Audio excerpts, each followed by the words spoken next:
Selamat pagi anak-anak, apa kabarnya di hari ini? Tentunya Pak Guru berharap supaya anak-anak dalam keadaan sehat dan tetap bersemangat. Salam DJTN, salam sehat selalu, dan kita jangan lupa untuk senantiasa bersyukur atas kebaikan dan cinta Tuhan yang boleh kita alami dalam kehidupan kita. Nah, sebelum kita memulai pembelajaran kita hari ini, tentunya kita harus mengawalinya dengan doa. Maka ambil sikap yang baik dan benar untuk kita berdoa. Kita berdoa menurut ajaran agama dan kepercayaan kita. Dan yang beragama Katolik kita awali dengan tanda kemenangan Kristus. Dalam nama Bapa dan Putra dan Roh Kudus. Amin. Terima kasih Allah Bapa, Allah Putra dan Allah Roh Kudus. Berkat dan cinta menyertai kami dalam kegiatan kami hari ini. Amin. Dalam nama Bapa dan Putra dan Roh Kudus. Amin. Nah, anak-anak, tentunya setiap kita membutuhkan satu masa depan yang baik. Dalam usaha kita untuk meraih cita-cita, tentunya kita perlu melakukan kegiatan-kegiatan yang mendukung supaya cita-cita kita itu dapat kita peroleh. Dan memang pada saat ini anak-anak belum merasakan dalam meraih cita-cita, tetapi saat ini adalah saat awal anak-anak untuk melatih diri supaya bisa mencapai cita-cita di kemudian hari. Nah, tadi Pak Guru sudah katakan bahwa di dalam meraih cita-cita kita harus giat berusaha untuk melakukan hal-hal yang baik. Nah, di pagi hari ini kita akan coba melihat dalam pembelajaran kita, khususnya dalam bahasa Indonesia, yaitu dengan menggunakan tanda jeda dalam mendeklamasikan puisi. Agar isi puisi dapat tersampaikan ke pendengar dengan baik, kita harus membacanya dengan lantang dan jelas. Waktu untuk mengambil napas, yang Pak Guru katakan, waktu untuk mengambil napas, itulah yang disebut dengan jeda. Tanda jeda diperlukan sebagai penanda waktu yang tepat untuk berhenti saat membaca puisi. Ada beberapa tanda jeda saat kita membacakan sebuah puisi. Perhatikan baik-baik contoh berikut ini. Tanda jeda yang ada. Perhatikan dengan baik-baik. Nah, yang pertama, tanda jeda yang berupa satu tanda strip bentuknya. Tanda jeda ini adalah di mana kita diingatkan atau diberi tanda bahwa bacaan ini memiliki arti untuk berhenti sesaat untuk bernapas. Fungsi tanda jeda ini hampir sama dengan tanda koma.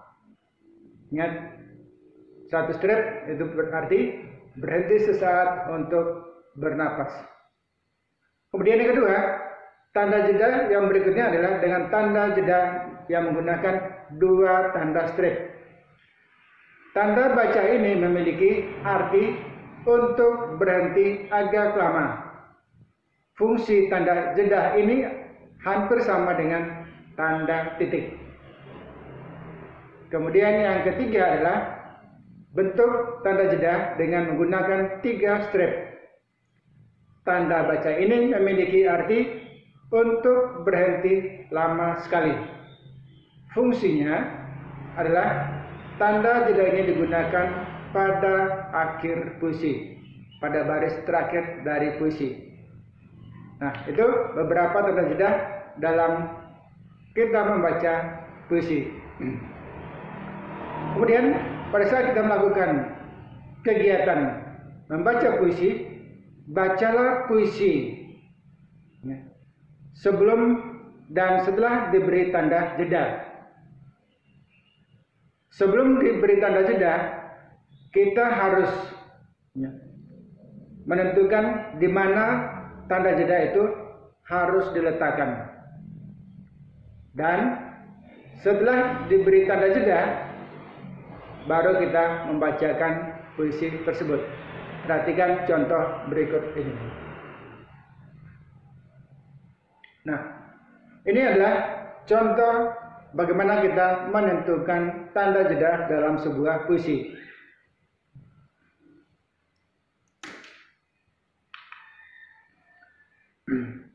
Kemudian, adapun langkah-langkah ketika kita mendeklamasikan sebuah puisi. Saat mendeklamasikan puisi, kita tentu ingin agar pendengar dapat memahami isi puisi yang kita bacakan dengan baik. Mendeklamasikan puisi berarti membacakan puisi yang disertai dengan gerak dan mimik yang sesuai. Gerak bisa berupa gerakan tangan, gerakan tubuh seluruhnya, ataupun gerakan kepala dengan gerakan menggelengkan kepala, melihat ke atas ataupun ke bawah dan sebagainya. Nah, itu yang disebut dengan gerak mimik. Adapun yang menjadi langkah dalam mendeklamasikan puisi dengan baik. Yang pertama, memahami isi puisi. Yang kedua, memberikan tanda jeda yang sesuai. Yang ketiga, memperhatikan intonasi berupa tinggi, rendah nada saat membacakan puisi. Kemudian ada dinamakan dengan tanda tempo, yaitu cepat lambatnya pengucapan kata-kata. Kemudian yang ketiga adalah irama, yaitu panjang pendeknya bunyi serta kemerduan bunyi.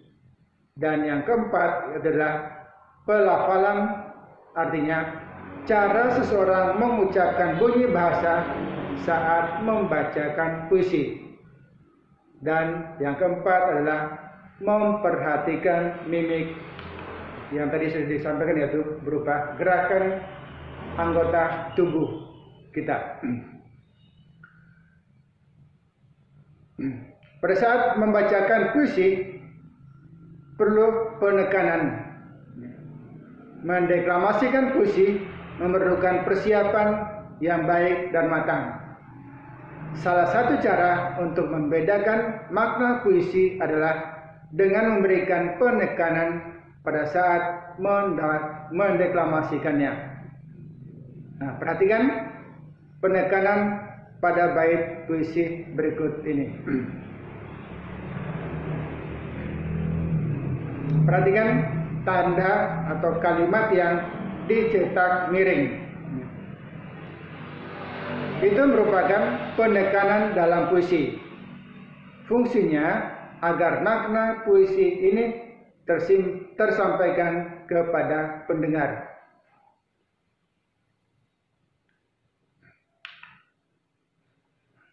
Dan yang berikut adalah kita mendeklamasikan puisi. Ada beberapa hal yang perlu kita perhatikan saat mendeklamasikan puisi. Mulai dari kita memahami isi puisi, tanda jeda, intonasi, lafal, tempo, irama, dan yang terakhir adalah mimik. Jadi ulang lagi, yang perlu kita perhatikan saat mendeklamasikan puisi adalah memahami isi puisi, kemudian tanda jeda, yang ketiga intonasi, yang keempat lafal, yang kelima tanda tempo, yang keenam irama, dan yang ketujuh adalah mimik.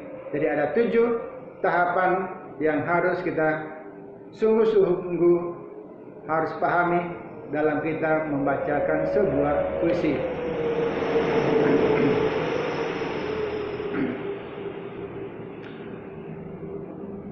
Pada saat kita melakukan atau pada saat kita membacakan sebuah puisi, kita perlu memperhatikan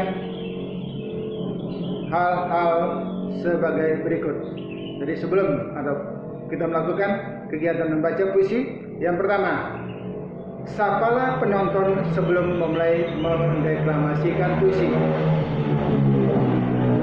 Kemudian yang kedua, sebutkan judul dan nama pengarang puisi yang dideklamasikan, termasuk puisi karya pribadi ataukah karya orang lain. Yang ketiga, jangan menundukkan kepala saat mendeklamasikan puisi, agar ekspresi kita dapat terlihat.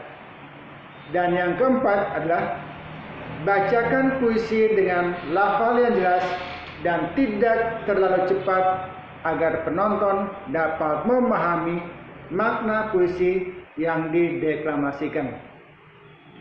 Dan yang kelima, bacakan puisi sesuai dengan suasana yang digambarkan dalam puisi tersebut. Misalnya sedih, senang, atau semangat. Dan yang keenam adalah puisi yang dideklamasikan sebaiknya dihafalkan sehingga tidak perlu membawa teks. Ingat, yang keenam adalah menghafalkan puisi. Dan yang terakhir, yang ketujuh adalah ucapan salam penutup kepada penonton setelah penampilan deklamasi puisi selesai.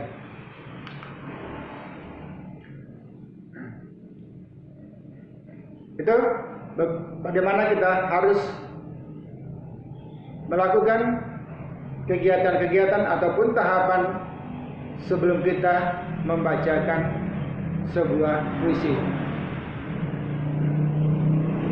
Nah, puisi selain dari hasil karya orang lain, kita juga bisa menulis dan membacakan hasil karya kita sendiri. Nah, salah satu langkah mendeklamasikan puisi adalah memahami isi puisi. Memahami puisi dilakukan dengan cara membaca puisi dengan saksama dari memaknai setiap lirik dan bait dalam sebuah puisi.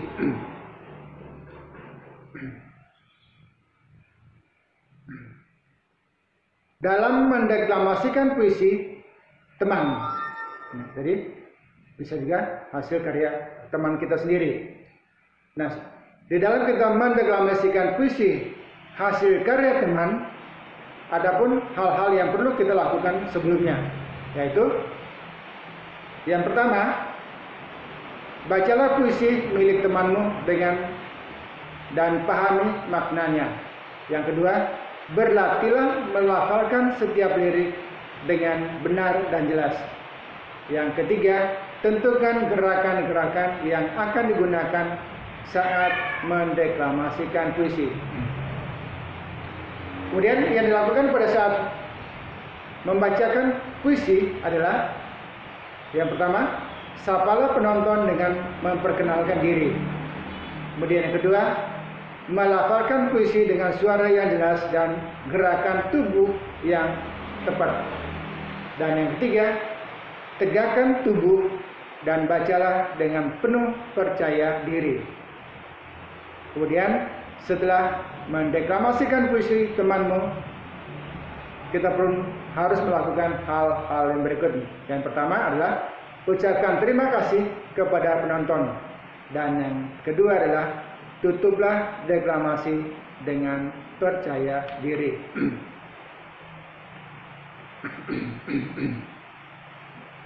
Nah, itu anak-anak, bagaimana kita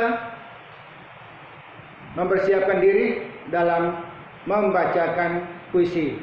Mempersiapkan diri melakukan atau membacakan puisi dan apa yang dilakukan pada saat kita mengakhiri pembacaan sebuah puisi.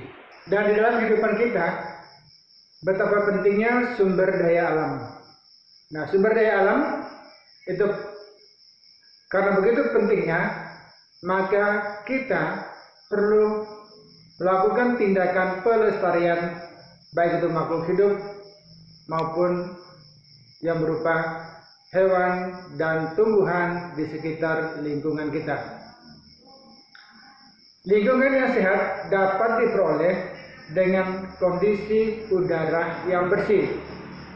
Nah, karena kita membutuhkan udara yang bersih, maka kita perlu melestarikan pepohonan yang rindang yang dapat memulihkan kualitas udara untuk kebutuhan hidup kita sebagai penghasil oksigen terbesar di dunia. Upaya pelestarian makhluk hidup tentunya hal itu dilakukan dengan satu tujuan, yaitu supaya makhluk hidup itu tidak mengalami kepunahan atau hilang. Maka beberapa penyebab kelangkaan hewan dan tumbuhan yang ada di Indonesia itu dapat disebabkan oleh beberapa hal. Kita lihat yang pertama itu adalah hewan. Hewan mengalami kelangkaan disebabkan oleh karena satu, sering diburu untuk dijadikan hewan peliharaan untuk dijual dan digunakan sebagai hiasan maupun untuk obat-obatan. Yang kedua, kelangkaan hewan itu dapat disebabkan karena membutuhkan waktu berkembang biak yang cukup lama. Dan yang ketiga adalah habitat atau tempat hidup atau tempat keberadaan hewan tersebut dirusakkan oleh manusia, misalnya dengan cara hutan ditebang lalu dijadikan sebagai tempat perkebunan, atau bahkan hutan dibakar. Dan yang keempat adalah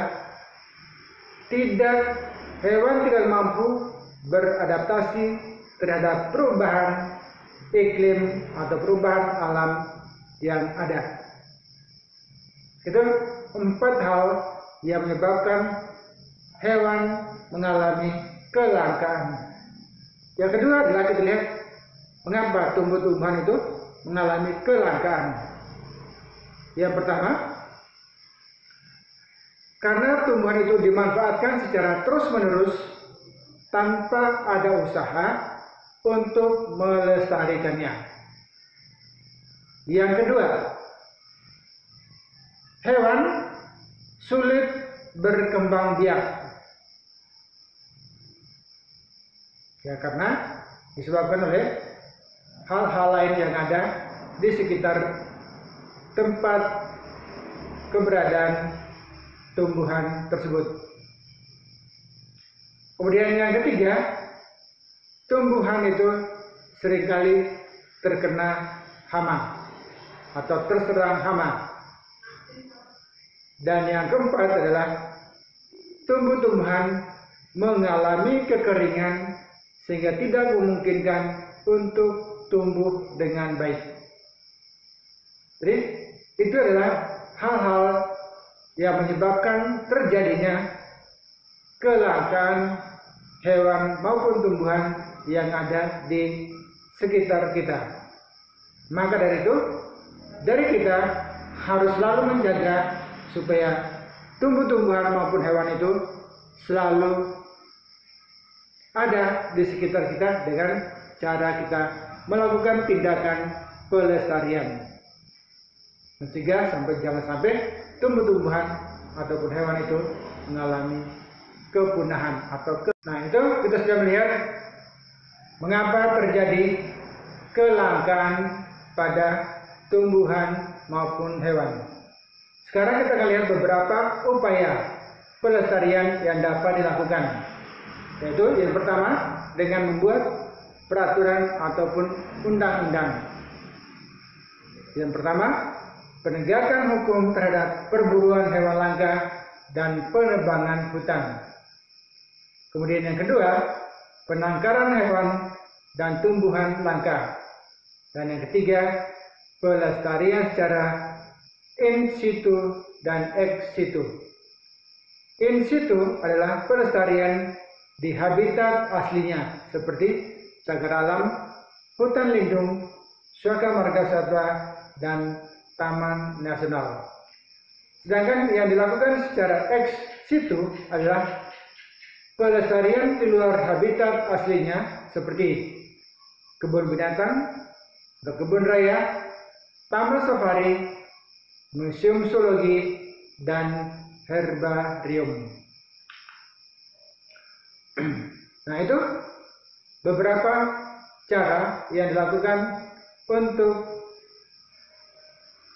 pelestarian tumbuh-tumbuhan maupun hewan. Ada daerah-daerah tertentu sebagai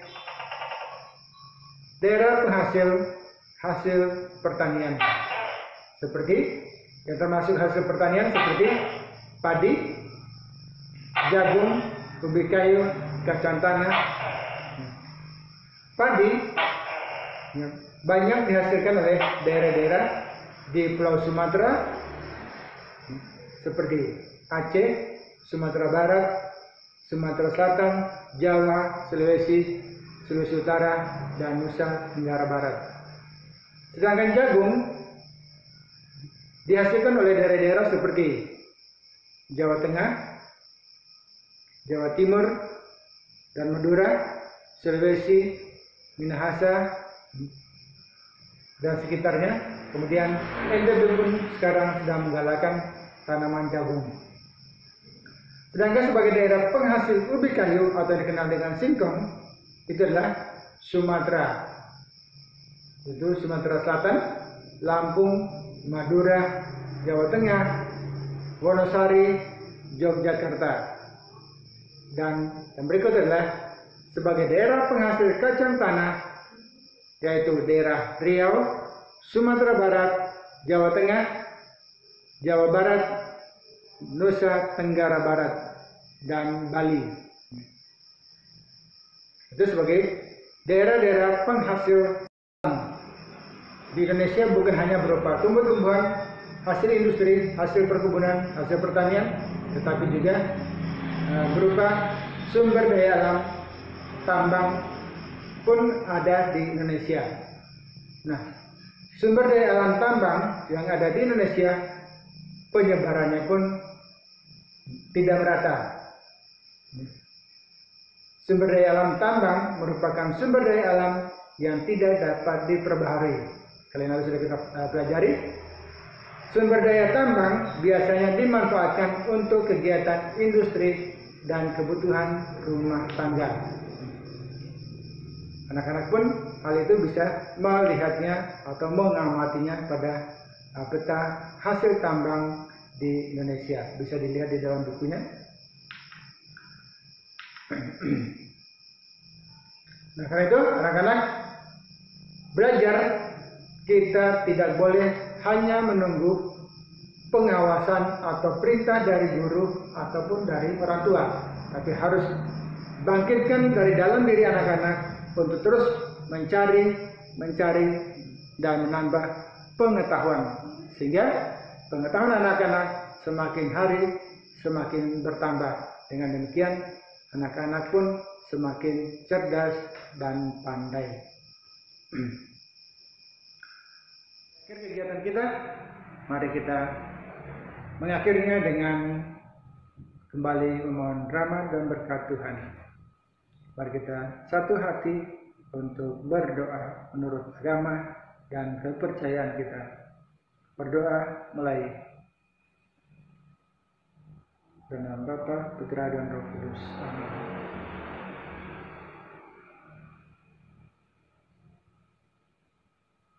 Amin. Terima kasih Bapa, terima kasih Yesus, terima kasih Roh Kudus. Amin. Dalam nama Bapa, Putra, dan Roh Kudus. Amin.